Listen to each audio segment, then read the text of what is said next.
Buenos días, buenas tardes, buenas noches, según corresponda. Estamos acá, lo presento con quien vamos a charlar un poco en esta entrevista. Estoy con Mariano Millán, que es sociólogo, es docente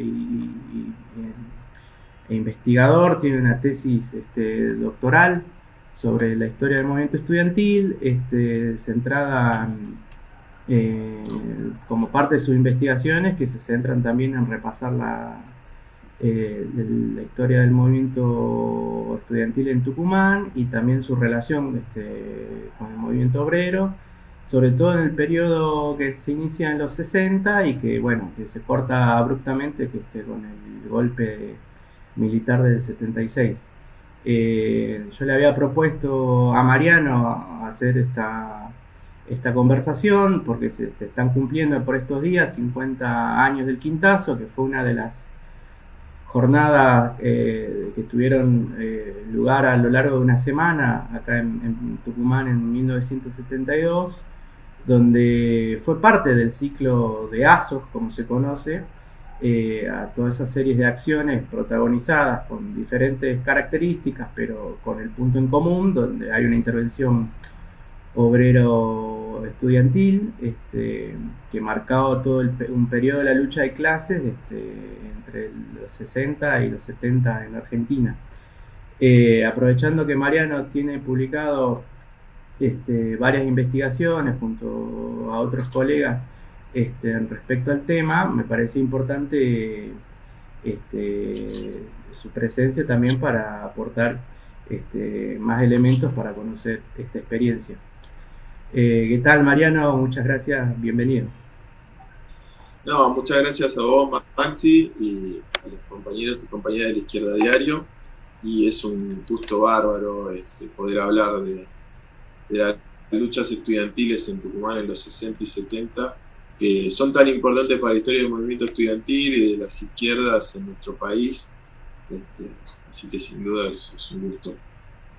Bueno, gracias nuevamente. No, me gustaría también partir eso de una serie de trabajos que publicaron en el último tiempo junto a Juan Califa también, que es otro investigador, donde ustedes también hacen un abordaje más cuantitativo para profundizar en qué especificidades tiene el movimiento estudiantil tucumano en el desarrollo de ese diseño que va del 66 al 76. Entonces que ese análisis, digo, le ha permitido también hacer comparativas con otros movimientos estudiantiles, ya sea del país o de América Latina.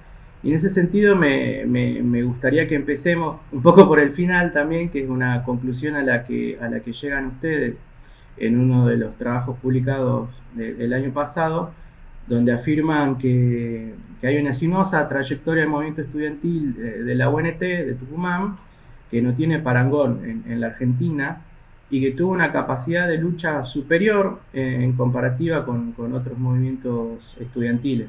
Como para arrancar un poco, ¿qué hitos se pueden destacar de toda esa trayectoria que mencionan?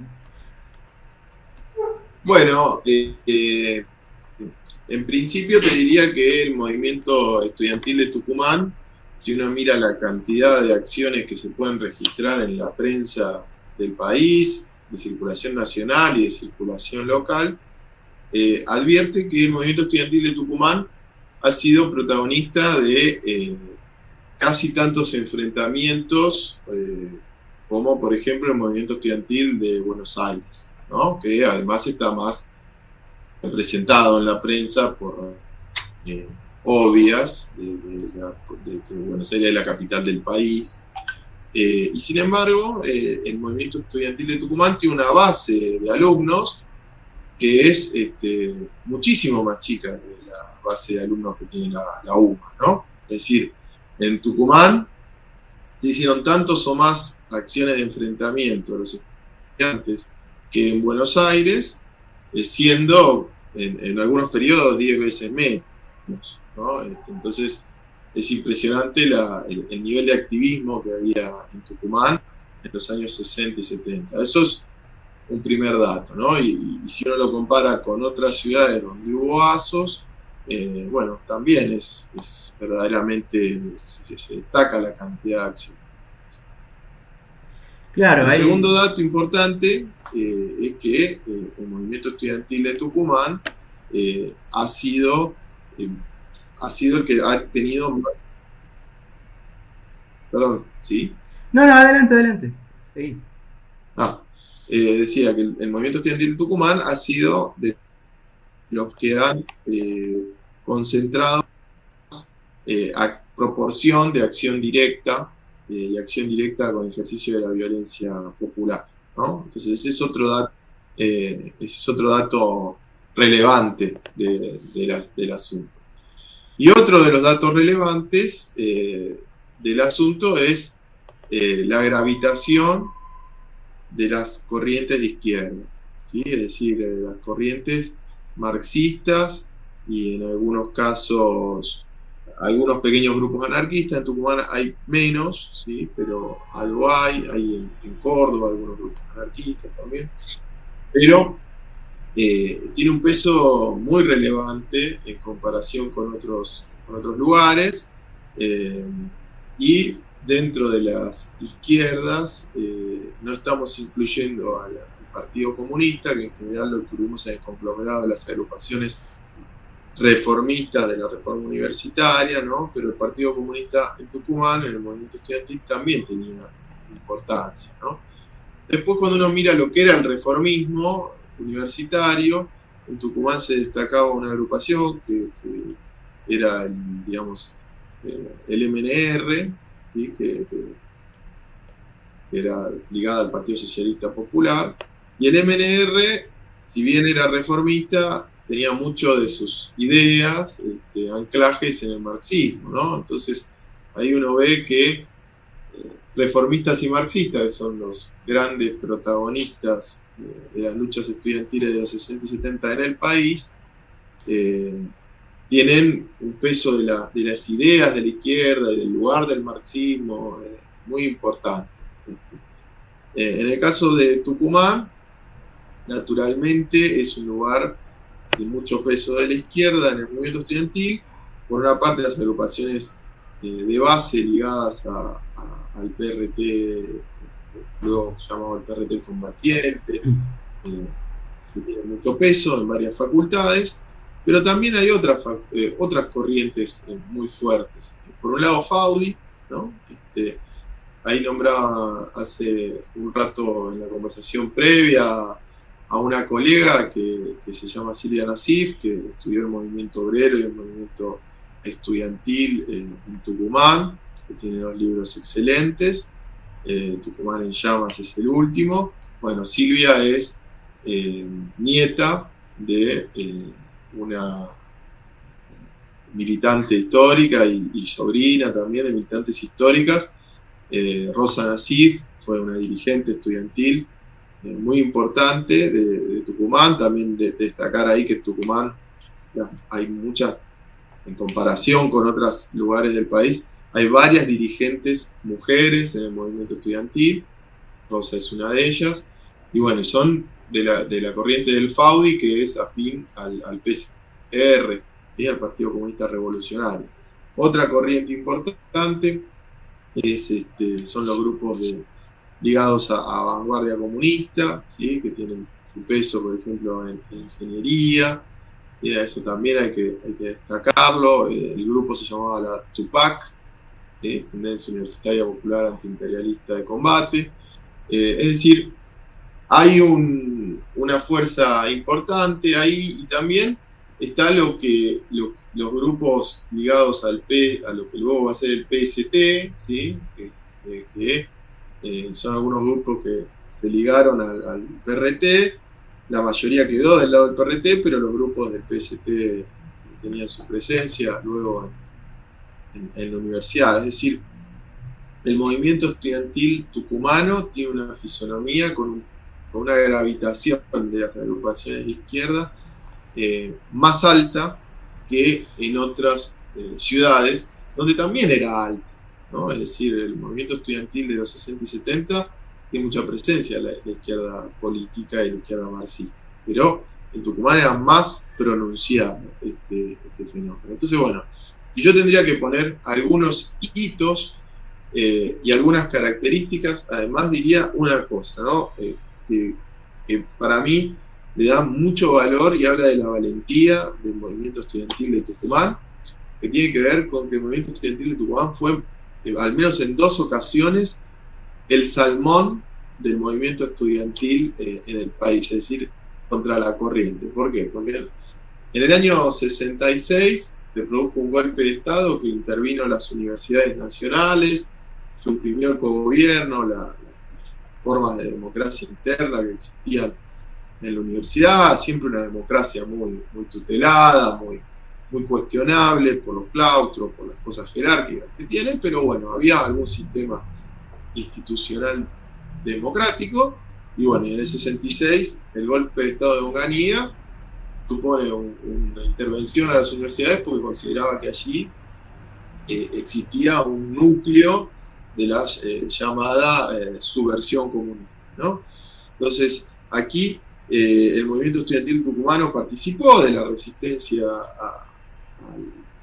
a la intervención, pero sin dudas, en el 66 el epicentro de esa resistencia fue Córdoba, ¿no? Con la figura de Santiago Pampillón, un estudiante que fue mártir, asesinado por la dictadura en la resistencia. Ahora, en el 67 es un año de baja del movimiento estudiantil en todo el país, y incluso hay algunas agrupaciones estudiantiles que caracterizan que fue un año perdido. Bueno, Tucumán no fue para nada un año perdido, fue un año de mucha lucha estudiantil, y vemos además un fenómeno muy importante que es la unidad con el movimiento obrero, con los trabajadores y trabajadoras del azúcar, ¿sí?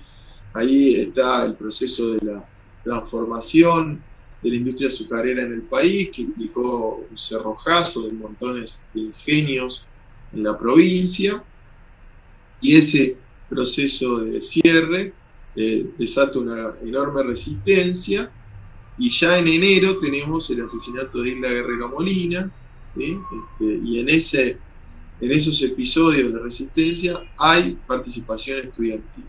Y están participando, fíjate qué interesante, por un lado los centros de estudiantes de tradición más reformista, por otro los centros y agrupaciones ligadas al PRT, y por otro también la corriente humanista, que son los cristianos, ¿sí?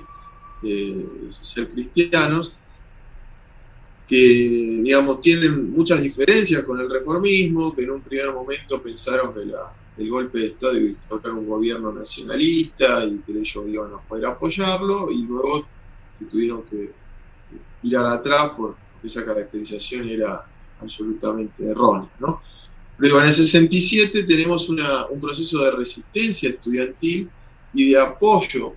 El movimiento estudiantil se unifica en muchas corrientes en los hechos, no es que se convierten en una sola corriente, pero encuentran una alianza y una confluencia en la resistencia a la política azucarera y en el apoyo, sobre todo, al movimiento obrero. Entonces aquí es muy importante recordar que esta resistencia del 67, digamos, prolonga resistencias previas al golpe del 66, ¿no? En el 65 hay confluencias con el movimiento obrero, en el 64, a nivel nacional, pero también en Tucumán, y eso es muy importante.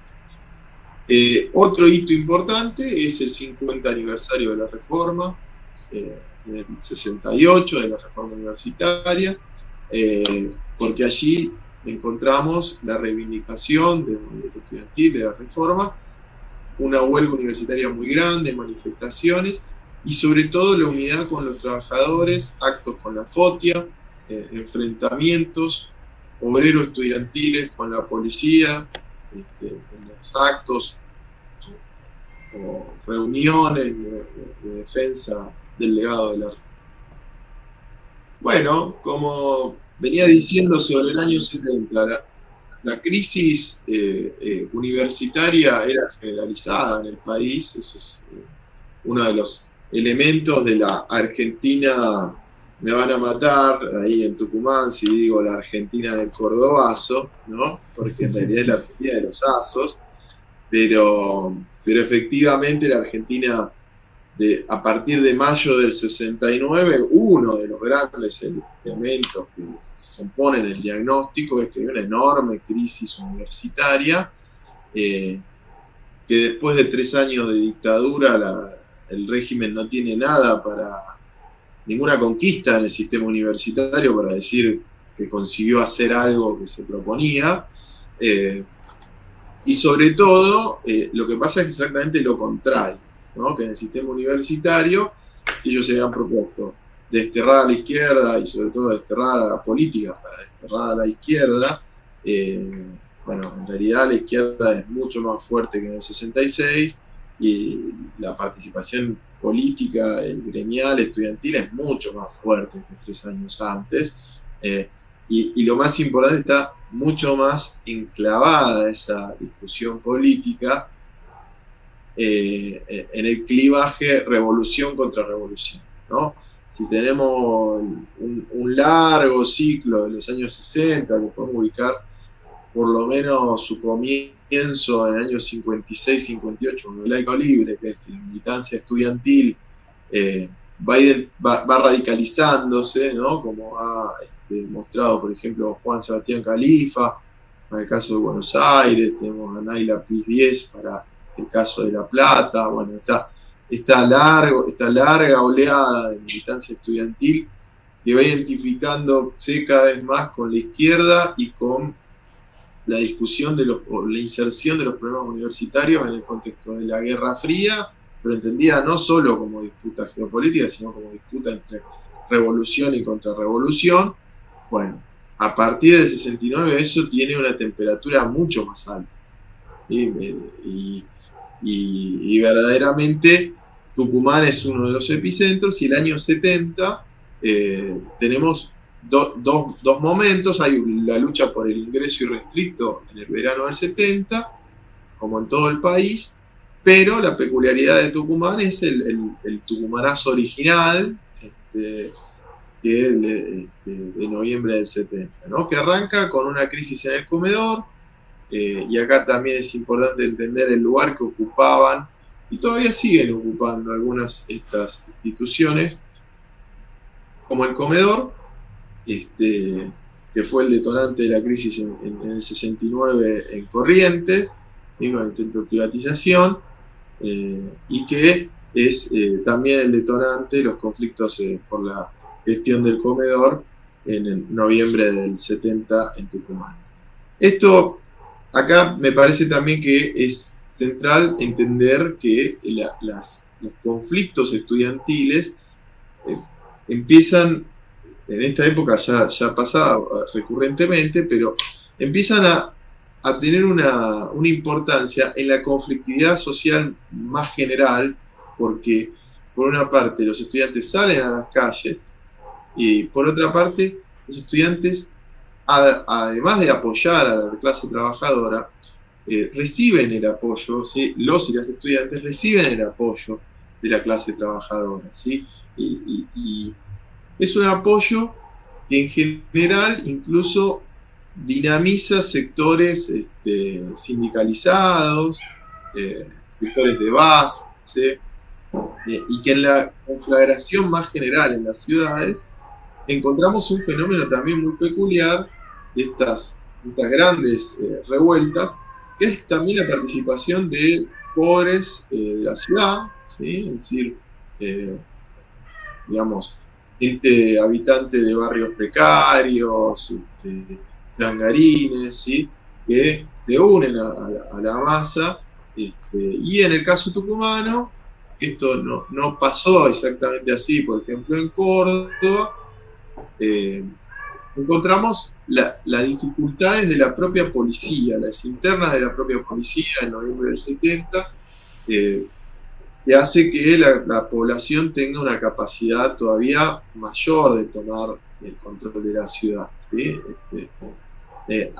Acá me parece que es importante ver que ante los Azos, que fueron grandes revueltas urbanas, obreras, estudiantiles y populares, La dictadura respondió con la movilización de las Fuerzas Armadas en las ciudades, ¿sí?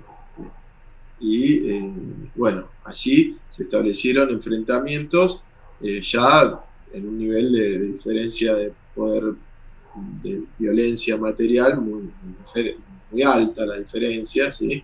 Y que hay que entender que, digamos, en estas intervenciones, la dictadura, y no solo la dictadura, sino la burguesía argentina, empieza a caracterizar la llegada real de la subversión. En el 66 era, bueno, la universidad es un lugar donde se infiltra el comunismo en el país, como si, bueno, si ser de Argentina uno no pudiera ser comunista, ¿no?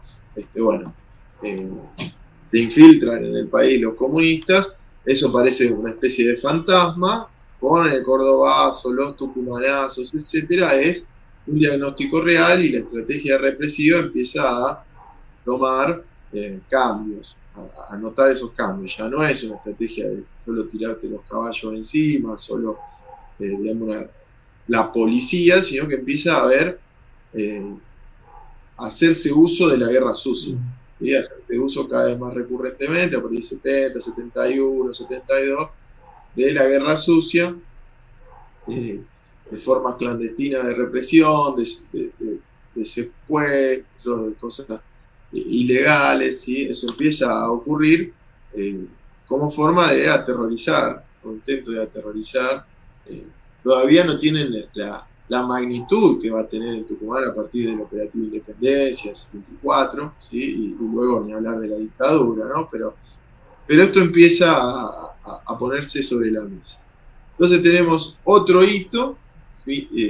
En el ascenso, que es el del 72, que es el quintazo, que son los combates de una semana en San Miguel de Tucumán, combates estudiantiles, obreros y populares, donde hay un fenómeno que me parece también importante resaltar, específico de Tucumán, que es que en Tucumán el ciclo de activación contrasta con un ciclo de declive de la activación estudiantil a nivel nacional. En el contexto del Gran Acuerdo Nacional, de la NUCE, ¿no? Un intento de apertura política, intenta canalizar en los partidos de la burguesía, el peronismo y el radicalismo, fundamentalmente la participación, el descontento, ¿sí? Para aislar a los grupos más radicalizados. Bueno, en Tucumán eso no tiene la efectividad que tuvo en otros lugares del país, ¿sí? Hay una organización estudiantil, obrera, de resistencia más profunda, con más influencia de la izquierda radical, y lo que encontramos es un año 72 con muchísimo activismo. Y acá me parece importante señalar que el quintazo, esos combates de una semana, son el punto más alto del año 72 en Tucumán, pero hay dos momentos, antes y después del quintazo, que hay mucho activismo en Tucumán, en las universidades tucumanas, en las facultades tucumanas. El primero es entre abril y mayo del 72. ¿Sí? Ahí tenemos un conflicto que empieza en farmacia y bioquímica y que se va a extender a todas las facultades por cuestiones absolutamente académicas que tienen que ver con calendario, con exámenes, con bochazos, y después empieza a discutirse el presupuesto, los planes de estudio, etc. Y esa dinámica de conflicto de abril y mayo llega a estar ocupadas casi todas las facultades durante casi un mes en Tucumán, ¿sí? Antes del quintazo tenemos ahí un ensayo generalizado, muy cerca en el tiempo. Y esas luchas estudiantiles consiguen, fíjense qué interesante, que el rector Ciapucio, filoperonista, ¿sí? Que les decía que no sean gorilas a los estudiantes. Es importante destacar también el tema de quién estaba proscripto y quién no, evidentemente. Eran los obreros peronistas, no los peronistas. Digamos, en el 72 tenemos que el apriete de las autoridades intentaron cerrar la universidad y todo para contener el conflicto. Bueno, los y las estudiantes consiguieron la reapertura de la universidad y que varias de las facultades tuvieran comisiones mixtas con estudiantes y con docentes y con no docentes para plantearse cómo, digamos, hacer funcionar las facultades y conseguir el presupuesto y discutir las cuestiones propias de las facultades, de la formación, los exámenes, etc. Entonces, dice que de alguna manera allí hay un poder estudiantil, ¿no? Que está, digamos, más allá de solo estar en la calle. Es un poder estudiantil que tiene una visión de para qué es la universidad, cómo es la universidad, etcétera. No es solo, digamos, la activación política. Y no puede entenderse esa activación política sin entender también ese sustrato propiamente universitario. Y en ese sentido yo siempre digo que hay que entender esto en correlación o en comparación, por ejemplo, con el poder obrero en los lugares de trabajo, ¿sí? La clase trabajadora argentina tiene una larga tradición de peso de las comisiones internas, por ejemplo, ¿no? Y que son trabajadores y trabajadoras que en la propia planta fabril entienden cómo funciona el proceso y le ponen un poco, le paran la chata al patrón o a la patronal, cuando son empresas más grandes, ¿no? Y manejan el tema de los tiempos de producción, el tema de los insumos, la seguridad y la higiene. Bueno, acá hay algo también en la clase trabajadora en el movimiento estudiantil, ¿no? Y bueno, cuando llega el quintazo, vamos a hablar luego en extenso, pero es una enorme rebelión estudiantil que arranca en solidaridad con la clase trabajadora y sobre todo con los y las trabajadores del Estado, ¿sí? Que habían tenido a su dirigente gremial detenido. Había sido detenido en el contexto de participar de una reunión con las autoridades por cuestiones sindicales, ¿sí? Esos son los grandes hitos del movimiento estudiantil tucumano. Luego tenemos en el 72 el velorio de Clarisa Lea Place, ¿sí?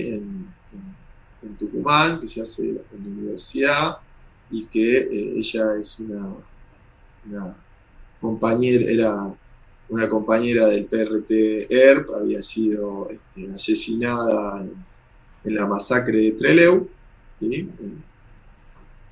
En agosto del 72, y bueno, su funeral se convirtió realmente en un evento político en la Universidad Tucumana y en la ciudad de Tucumán. Entonces, también es importante entender que, digamos, después del tucumanazo, después del quintazo, bueno, siguió habiendo un movimiento estudiantil, y el movimiento estudiantil, como en Tucumán, como en otros lados, bueno, enfrentó dos desafíos a partir, digamos, del 73. Primero, discernir si ese gobierno peronista era un gobierno popular o no lo era. Hubo 3 gobiernos peronistas, así que eso tuvo una historia muy distinta en cada situación. Y las intervenciones con funcionarios que por ahí alguna vez habían expresado simpatía por algunas ideas del movimiento estudiantil, iban a producir las transformaciones o no, si había que apoyar las intervenciones o había que enfrentarlas. Las intervenciones además fueron cambiantes, ¿no? A principios del 73, principios incluso del 74, hubo algunos funcionarios que se expresaban con más simpatía por los reclamos estudiantiles de los años anteriores, en línea con la izquierda peronista, y luego llegan funcionarios de la derecha peronista, ¿no? Con una mirada muy represiva y una práctica muy represiva, que coinciden con el operativo Independencia, luego con las formas de represión del terrorismo de Estado, de la cual Tucumán fue un escenario de experimentación privilegiado, lamentablemente, tanto las zonas rurales como la ciudad de Tucumán, ¿no? La universidad, el comedor, epicentro de muchísimo de sociabilidad del activismo, le pusieron una bomba a la derecha peronista, ¿no? Hay que recordar ese tipo de cosas, ¿no? Para entender lo que empieza a pasar en Tucumán. Y bueno, la desarticulación del movimiento estudiantil en el país y en Tucumán van más o menos en paralelo. En realidad es una crisis ante un nivel de represión muy, muy alto, pero yo creo que hay que entender también que hay una etapa previa en la cual te alentaron mucho las ilusiones o las expectativas en el peronismo, en la legalidad, en las instituciones, y luego desde esas propias instituciones estaba luego de la serpiente del terrorismo de Estado, y esos propios partidos realmente impulsaron el terrorismo de Estado en Argentina y empoderaron, en términos de lo que se dice hoy, ¿no? De la palabra de hoy, al ejército, ¿no? Por ejemplo, en el caso de Tucumán. Entonces, me parece que sin esa digamos, para mí, tarea de desorganización, de desradicalización del movimiento estudiantil que hizo la izquierda peronista entre el 73 y el 74, no se puede entender la derrota, ¿no? Esto no es quitarle responsabilidad a los verdugos del movimiento estudiantil, del movimiento obrero, de la izquierda, de los trabajadores de la Argentina, que no fueron la izquierda peronista, pero sí es importante entender esa desradicalización, ¿no? Que se da en el 73. Bueno, estos son más o menos los hitos. No sé si hay alguna pregunta sobre los hitos. Claro, no, Sí. sí, me parece que ha sido un panorama, aunque es resumido, bastante ilustrativo de todo lo que pasó en esa década que mencionábamos. Yo, por esto último que decís, eh, no, era preguntarte para profundizar un poco más antes de ir propiamente a los hechos del Quintazo. Eh, ¿Cómo ves en esa configuración política que hay entre las corrientes del movimiento estudiantil, que tiene sus particularidades, todo en Tucumán, y el mayor peso que tiene la izquierda? ¿Cómo ves esa idea que incluso se habla de algunos autores que han estudiado al movimiento estudiantil, de que hablan de una peronización? O sea, si eso se puede hablar o qué tiene de particular en Tucumán. Y por otro lado, ustedes también dedican una parte de sus investigaciones a pensar más la relación con el movimiento obrero, que en Tucumán tenía una tradición también del peronismo, con sus diferentes alas, digamos, algunas más típicas del dialoguismo con la burocracia, más colaboracionista, con la dictadura, digo, más típico de una burocracia sindical más colaboracionista, y después con alas más hacia el centro, digamos, o también más a la izquierda del peronismo, como la experiencia de la CGT de los argentinos y demás. O sea, ligando esta pregunta por la supuesta o no peronización del movimiento estudiantil, también qué gana o qué marca en la trayectoria del movimiento estudiantil toda esa relación con el movimiento obrero que arranca en el 66. Bueno, yo te diría sobre la peronización, es una discusión que ha tenido su gran ejemplo, es la llamada vulgarmente Universidad Montonera, la Universidad Nacional y Popular de Buenos Aires, y era una discusión originalmente muy porteña, ¿sí? En Buenos Aires, el movimiento estudiantil, el peronismo, las agrupaciones peronistas tuvieron un peso yo les diría, un poco mayor en Tucumán, en los años de los Asos, y mucho peso a partir del 73, 73-74. Eso es notorio. Ahora, bueno, es importante saber o poder discernir si eso primero se replica en otros lugares del país o cómo se replica y qué relación tiene eso con la radicalización. Nosotros lo que observamos es que, en primer lugar, en los lugares donde hubo asos, el peronismo estudiantil tiene una presencia en los hechos que es menor a las ciudades donde no hubo asos. Eso es un dato importante, menor esa presencia. No es que no estaba, para nada. De hecho, algunos tienen su participación y siguen la corriente general de combatividad, pero es importante entender qué tipo de agrupaciones eran, ¿no? Agrupaciones más pequeñas, ¿sí? Más pequeñas, muchas veces de escala local, a veces con algún nexo, con alguna agrupación de otro lado, pero si uno los compara con el FAU, el PCR, o con el PC, o con incluso el MNR, que son redes nacionales, que tienen peso en muchísimas ciudades y que están organizadas, digamos, coordinadas centralmente a nivel nacional y todo, bueno, eso es un dato importante. Su presencia en distintas facultades, las cantidades de militantes que uno puede colegir por los nombres que aparecen en los diarios, por las facultades en donde están, etcétera, bueno, no tienen ese peso los peronistas en la era de los asos en las provincias argentinas.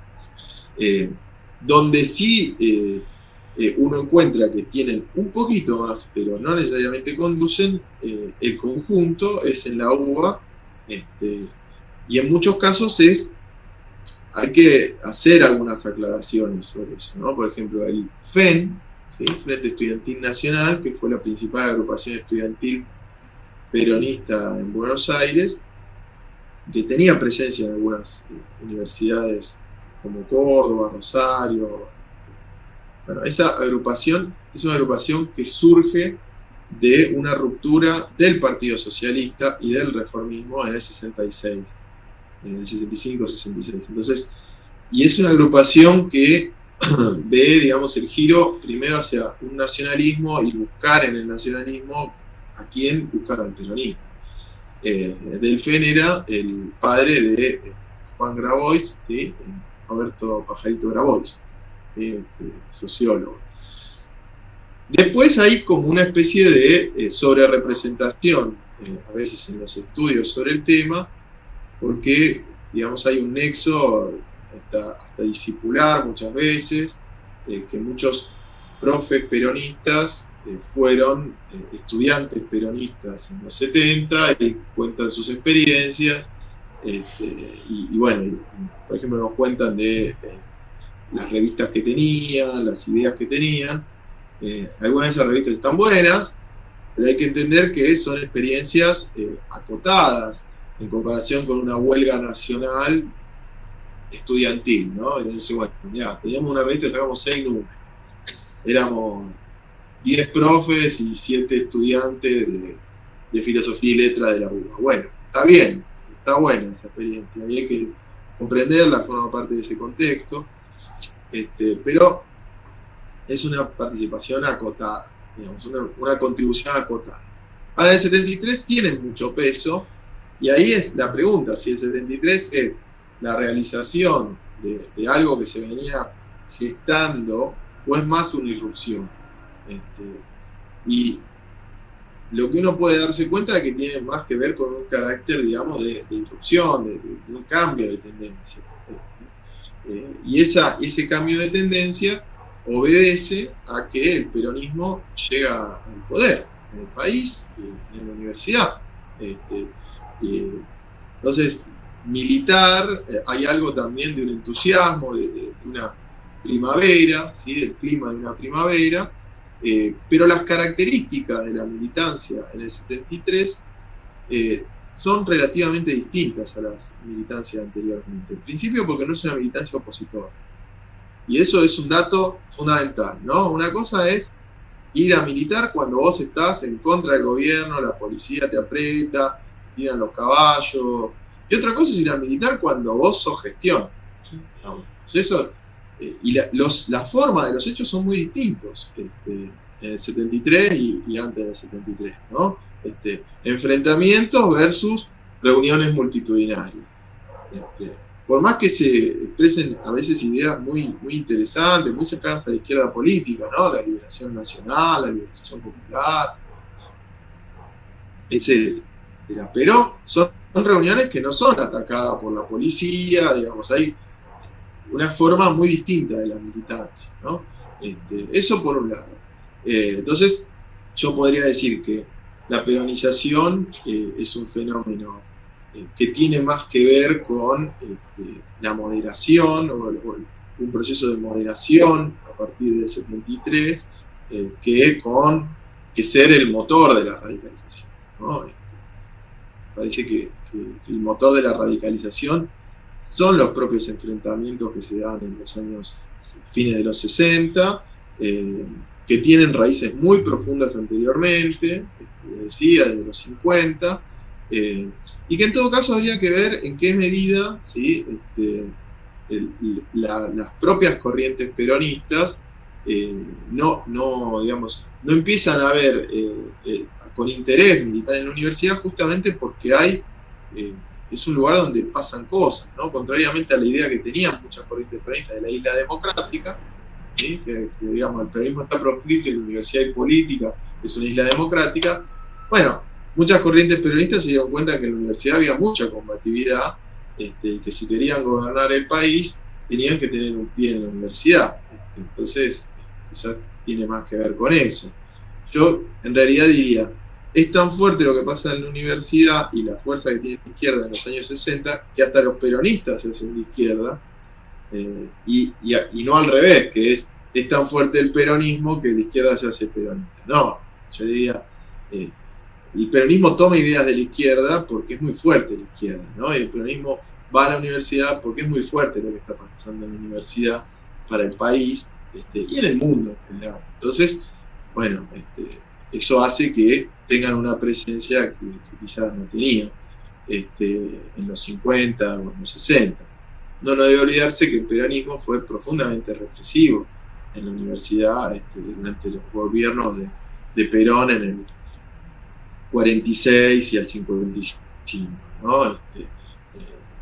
Y otra cosa que no debe olvidarse que también en las agrupaciones peronistas hay agrupaciones de derecha muy, muy militantes y digamos muy violentas, ¿sí? Es decir, cuando uno mira a la CNU, por ejemplo, ¿no? Digamos, tenía a Lisandro con epicentro en La Plata y en La Plata y en Mar del Plata, uno ve una corriente de derecha que es casi terrorista de Estado, ¿sí?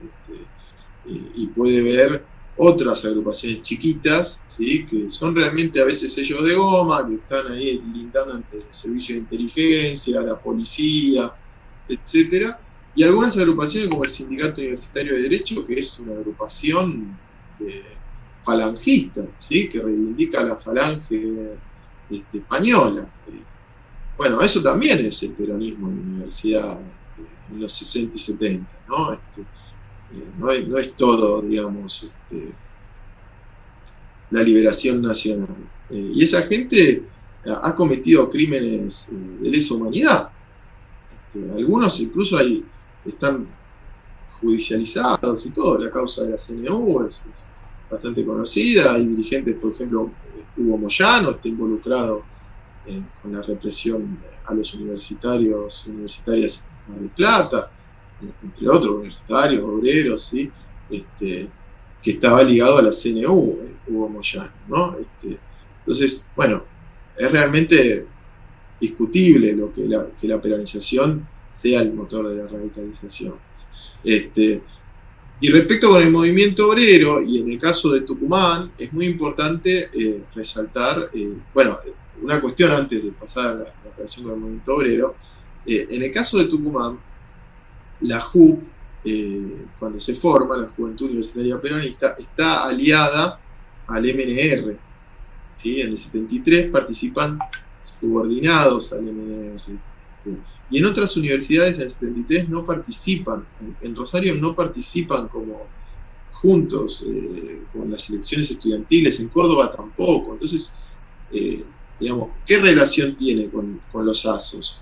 Con el momento más alto de lucha, ese peronismo. Y yo diría que es mediada esa relación, ¿no? Ahora, si alguien me pregunta qué relación tienen las agrupaciones de base del PRT o el FAUDI o la TUPAC, y yo les diría que mucha, y aún cuando son una corriente mucho más moderada, el MNR y el PC tienen su relación con ese proceso mucho más cercano. Ahora, respecto a la relación con el movimiento obrero, es cierto que en el movimiento obrero hay, digamos, tenía un peso dirigentes peronistas, pero aquí nuevamente hay que ver dos cosas, ¿no? En qué medida esos dirigentes peronistas, por el propio proceso de la lucha, se veían, digamos, involucrados en tipos de acciones, en tipos de discusiones que no son las que, digamos, las que ellos tenían en la cabeza, ¿sí?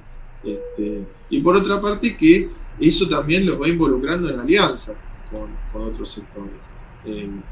Por ejemplo, Raimundo Ongaro, ¿no? Que dirigente de la CGT de los argentinos, era profundamente católico, ¿no? Alguien más católico que Ongaro, no sé, quizás ahora tenemos al Papa que le gusta al gobierno, pero la verdad de la verdad es que Ongaro era súper católico, no le gustaba un pomo la reforma universitaria, el ateísmo, etcétera, pero cuando tenía que salir a pelear la CGT de los argentinos, salía a pelear con los estudiantes de la FUA, de la Federación Universitaria Argentina, con los estudiantes del MNR, del MOR, de la izquierda estudiantil, del FAUDI.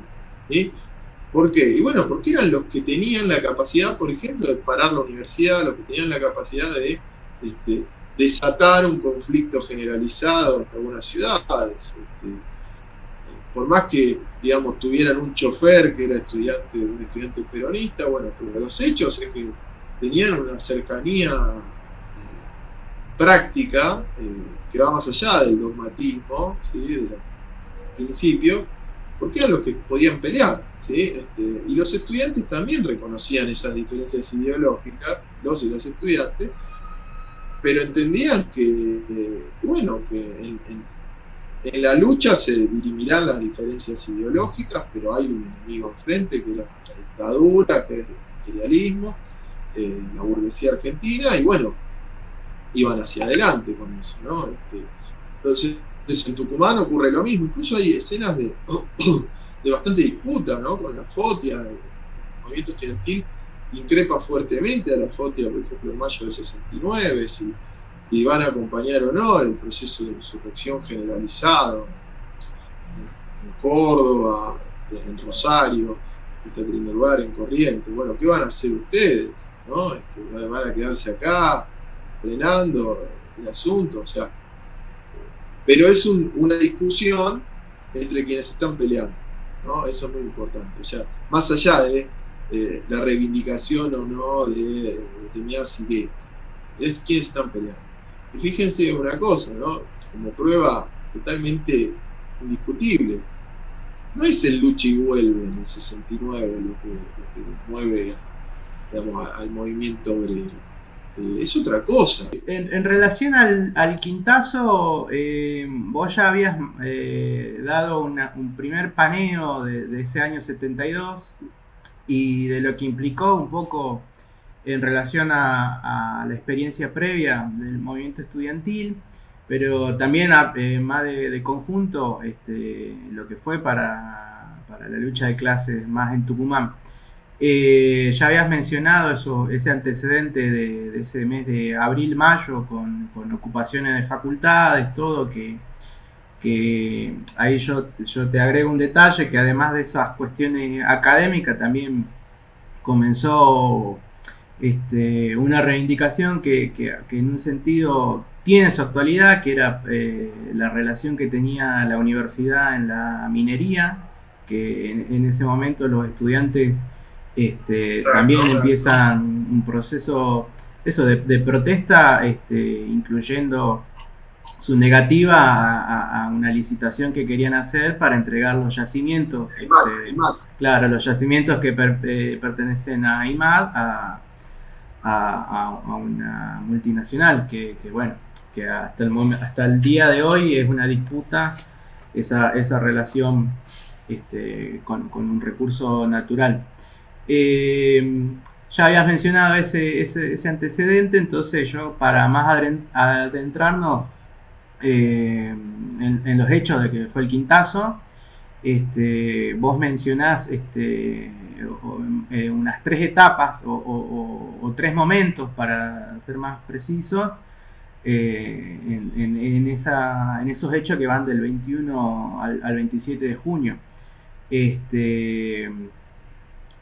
descripción podés hacer sobre esos 3 momentos que se suelen distinguir en el Quintazo? Bueno, mi mirada es muy parecida a quienes lo estudiaron más allá del movimiento estudiantil.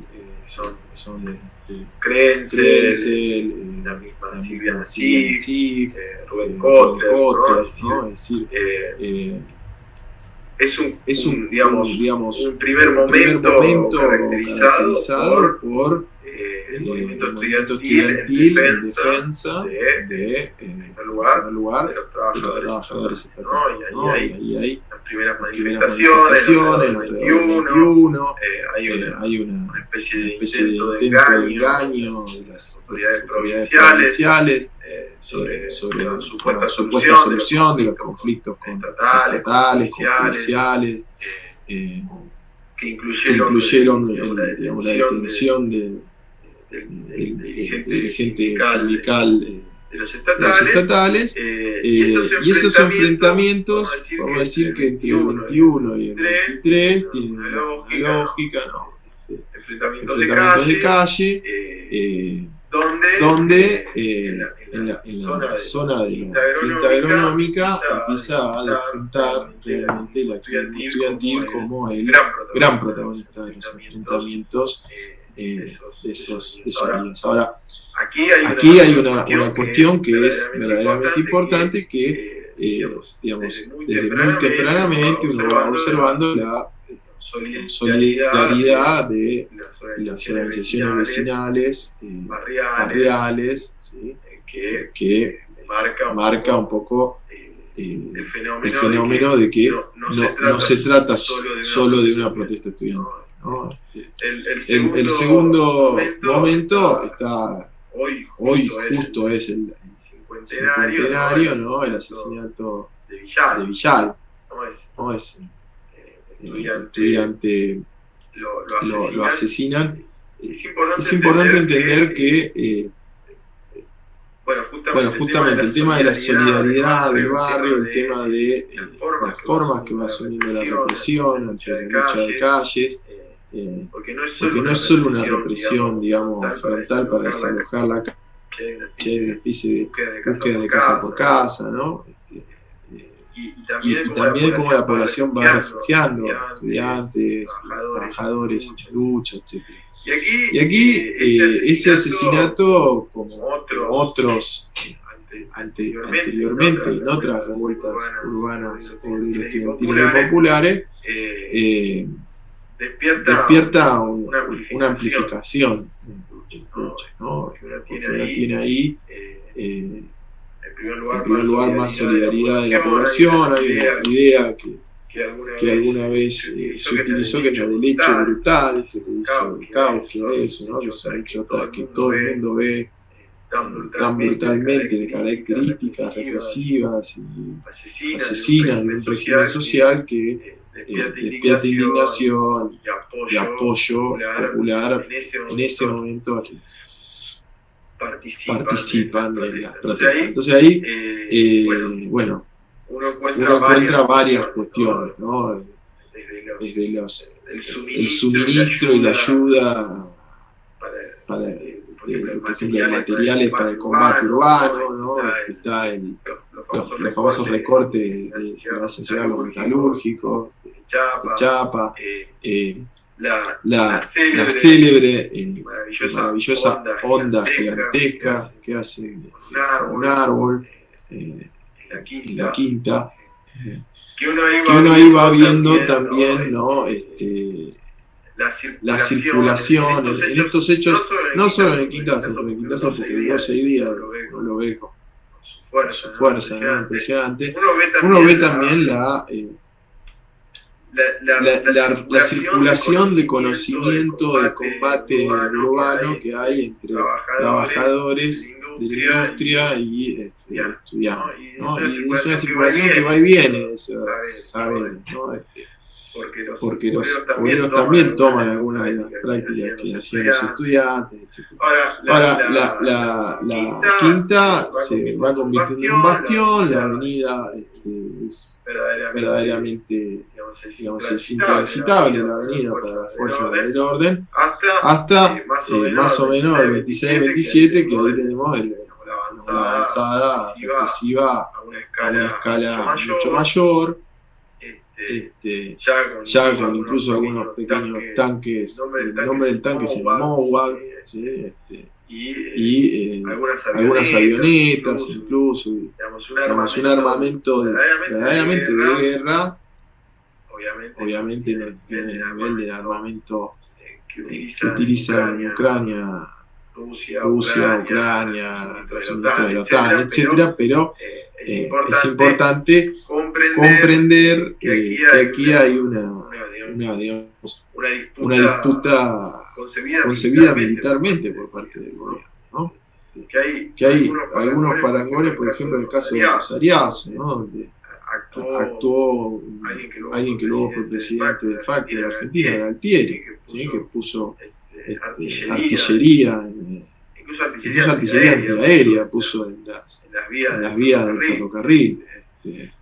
Y le preguntaron, bueno, pero no hay aviones. Manifestantes dijo, sí, pero esto asusta a la gente, ¿no? Bueno, acá se trató de, digamos, de una intervención muy fuerte desde el punto de vista militar para recuperar el control de la ciudad. Ahora, si uno compara digamos, el Quintazo con el tucumanazo original, es importante ver que, digamos, la revuelta, la toma de calle, la lucha de calle, el bastión estudiantil y popular es en la quinta, y en el tucumanazo es más en el centro de la ciudad, ¿no? Más extendida la geográfica. Eso es importante. Ahora, verdaderamente el Quintazo digamos, tiene la peculiaridad de su duración, de su capacidad de abastionarse, ¿no? Porque la quinta es un espacio geográfico mucho más grande que las disponibles en el centro de la ciudad. Y a su vez todas las solidaridades periféricas, ¿no? Cortes de rutas para que no lleguen los refuerzos del ejército, los refuerzos policiales, ¿no? Los famosos militares que venían del regimiento de montaña que estaban en Jujuy, bueno, que les cortan la ruta, los trabajadores de agua ingenio. Bueno, eso realmente habla, digamos, de un ejercicio para mí muy todavía inicial, pero muy importante y muy que habla de la determinación para un ejercicio de una insurgencia obrera y popular en Argentina, ¿no? Sin duda.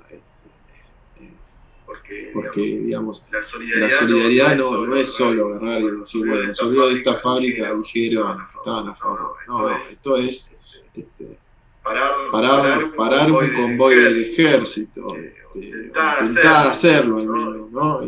Para que no vayan a reprimir a los estudiantes en Tucumán, mandarle chapa para tirarle a la policía y a los militares. realmente es impresionante. Y sobre todo la solidaridad del barrio, ¿no? Porque, digamos, también hay que entender que en esos contextos, después de cuando viene la represión, ese barrio es sospechoso ante los ojos de la fuerza represiva, del Estado, etc. Es muy castigado, ¿no? Pasó en el barrio Clínica, pasó en la Ciudadela. Y bueno, y también entender que las formas de respuesta que se empiezan a ensayar a partir de allí son el terreno de Estado, ¿no? Tenemos hay una colega tucumana que estudió en Buenos Aires, que se llama Ana Sofía Gemio, que estudió en Imperativa Independencia, por ejemplo, todo el proceso de organización popular previo a la Operativa Independencia, y que bueno, que cuando van a destruir los milicos, lo que van a destruir es esa red de relaciones de solidaridad que se moviliza en estas circunstancias y que hablan no de un discurso solamente, porque poder decir ideas radicalizadas puede decir cualquiera, hacer cosas radicalizadas, ¿no? Enfrentarse al ejército para defender a los compañeros y compañeras distantes que quizás ni los conocen, ¿no? Pero eso es muy importante como fenómeno. Así que bueno, esa sería un poco la lógica como yo lo miré, que insisto, es muy parecida a lo que vieron, ¿cómo se llama? Creencia, el Nasif, antes que yo, que además estudiaron más en detalle la cuestión obrera, que es imposible entenderlo sin conocer la cuestión obrera también, ¿no? No solo la universidad, lo que pasó acá. Claro, sí. A partir de eso, del asesinato de Villalba, como mencionabas vos, se da un proceso más radicalizado que involucra a muchas más personas, pero que inclusive también obliga a que la CGT regional convoque a un paro general, que es para el 27, lo llama. Así es. Entonces ahí me permite a mí preguntarte, inclusive por esto último que decías,